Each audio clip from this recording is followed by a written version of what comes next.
Clear cut થઈ જશે।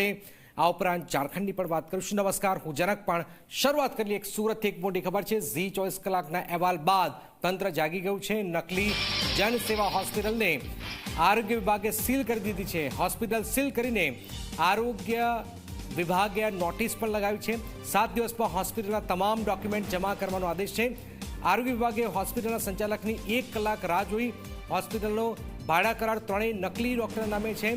હોસ્પિટલનું રજીસ્ટ્રેશન ગત રાત્રે ઓનલાઈન કર્યું હોવાનો પણ ખુલાસો હાલમાં થયો છે। તો એક પછી ઘટસ્ફોટ થયા છે। ચેતન જોડ્યા। ચેતન, હાલમાં આ હોસ્પિટલ સીલ કરી દેવાય છે, શું વિગતો?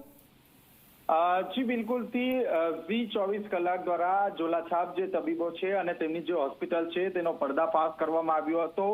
મહત્વની વાત છે કે છેલ્લા 5 દિવસથી આરોગ્ય વિભાગ દ્વારા કોઈ પણ પ્રકારની કામગીરી કરવામાં આવતી ન હતી, જેને કારણે ફરીથી ઝી 24 કલાક દ્વારા તમામ જે અહેવાલ છે તે તંત્ર સુધી પહોંચાડ્યો હતો અને મોડે આજે બપોરના સમયે આરોગ્ય વિભાગની જે ટીમ છે તે ટીમ હોસ્પિટલ ખાતે પહોંચી હતી।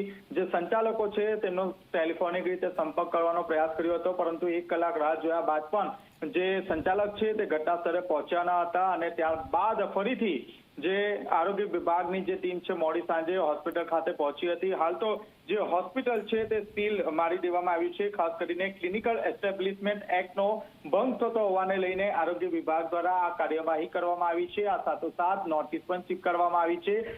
જે ઝોલાછાપ જે તબીબો છે તેમના ઘરે અને જે હોસ્પિટલ છે તેની બહાર નોટિસ ફટકારવામાં આવી છે અને ખાસ કરીને 7 દિવસની અંદર જે હોસ્પિટલના તમામ જે ડોક્યુમેન્ટ છે તે રજૂ કરવા માટે આદેશ આપવામાં આવ્યો છે। આ સાથોસાથ જે ભાડા કરાર છે તે ભાડા કરાર પણ આ ત્રણ જે ઝોલાછાપ જે તબીબો છે તેમના નામનો હોવાનો ઘટસ્ફોટ હાલ થયો છે।